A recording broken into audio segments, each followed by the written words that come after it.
Friends అందరికీ నమస్కారం. Friends, ఏపీలో దారుణ విషాదం.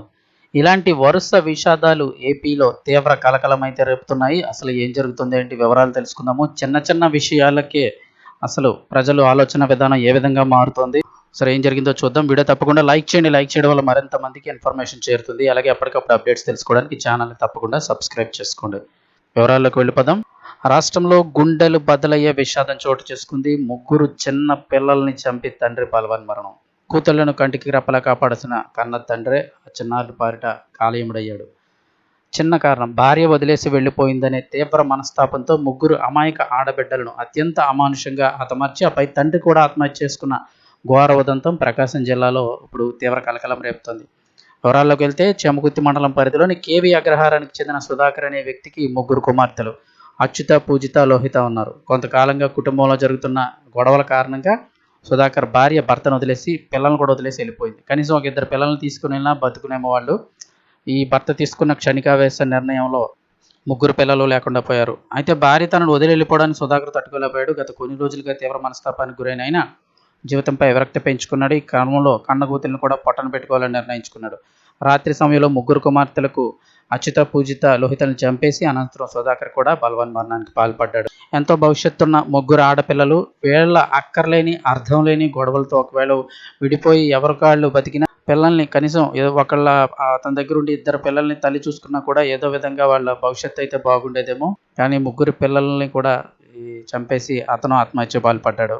ఉదయం నుంచి ఇంట్లో నుంచి ఎలాంటి చప్పుడు రాకపోవడంతో అనుమానం వచ్చిన స్థానికులు లోపల వెళ్లి చూడగా నలుగురు మృతదేహాలు కనిపించాయి. తీవ్ర దిగ్భ్రాంతికి గురైన గ్రామస్తులు వెంటనే పోలీసులకు సమాచారం అందించారు.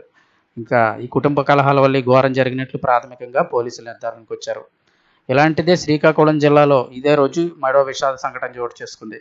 ఏం కష్టం వచ్చిందో కానీ ఒక తల్లి తన ఇద్దరు పిల్లలతో కలిసి ఆత్మహత్య చేసుకుంది. ఇప్పుడు జరిగిన గొడవలతో పిల్లలను కూడా తీసుకెళ్ళిపోతున్నారు. మరీ దారుణంగా ఉంటుంది. పలాస తాళభద్ర మధ్యలోని కాశీబుగ్గ మున్సిపాలిటీ పరిధిలోని రైల్వే ట్రాక్పై స్థానికులకు తెల్లవారుజామున 3 మృతదేహాలు కనిపించాయి. సమాచారం అందడంతో అక్కడికి చేరుకున్న పోలీసులు తల్లి, ఇద్దరు బిడ్డలతో కలిసి ఆత్మహత్య చేసుకుని ఉంటుందని భావించారు. ఘటనపై రైల్వే పోలీసులు దర్యాప్తు ప్రారంభించారు. ఇక ఈ రోజే ప్రకాశం జిల్లాలో కూడా జరిగింది. ఇక ఇప్పుడు ఈ ఆర్థిక ఇబ్బందులు తట్టుకోలేక ఇందాక చెప్పిన న్యూసే, ముగ్గురు పిల్లల్ని చంపేసి అతను ఆత్మహత్య చేసుకున్నాడు. శ్రీకాకుళం జిల్లాలో ఇలాంటి ఘటన చోటు చేసుకుంది. నిజానికి రీసెంట్గా అంటే కొద్ది సంవత్సరాల క్రితం ఈ రాజమండ్రిలో అయితే కనుక లాక్డౌన్ సమయంలో ఈ ఇలా లోన్ యాప్స్ బారిన పడే ఏపీ కప్పులు అంటే రాజమండ్రికి సంబంధించినటువంటి ఒక జంట అయితే కనుక సూసైడ్ అలా ఆత్మహత్య చేసుకుంటే వాళ్ళు ఇద్దరు పిల్లల్ని వదిలేసి వాళ్ళు సూసైడ్ చేసుకున్నారు. పిల్లల్ని కూడా ఎవరు వదిలేయకుండా మానవతా దృక్పథంతో చాలామంది వారికి సహాయం చేయడం, వాళ్ళ చదువుకి ఏర్పాట్లు చేయడం, లోకల్ అక్కడ ఎమ్మెల్యేలు, అలాగే కొంతమంది స్వచ్ఛంద సేవా సంస్థలు, అప్పట్లో లాయర్ కళ్యాణ్ దిలీప్ శంకర్ గారు, ఇలా చాలామంది వారికి ఆర్థిక సాయం చేసి వారు చదువుకోవడానికి అన్ని ఏర్పాట్లు కూడా చేశారు. వారు ఉండడానికి, చదువుకోవడానికి కూడా. సో ఇలా ఎంతో భవిష్యత్తు ఉన్న చిన్న పిల్లల్ని సైతం వీరు క్షణికావేశంలో తీసుకున్న ఈ నిర్ణయాలతో పిల్లల భవిష్యత్తును కూడా చిదిమేస్తున్నారు. ఇలాంటి వరుస సంఘటనలు అయితే కనుక రాష్ట్ర వ్యాప్తంగా కలకలం రేపుతున్నాయి.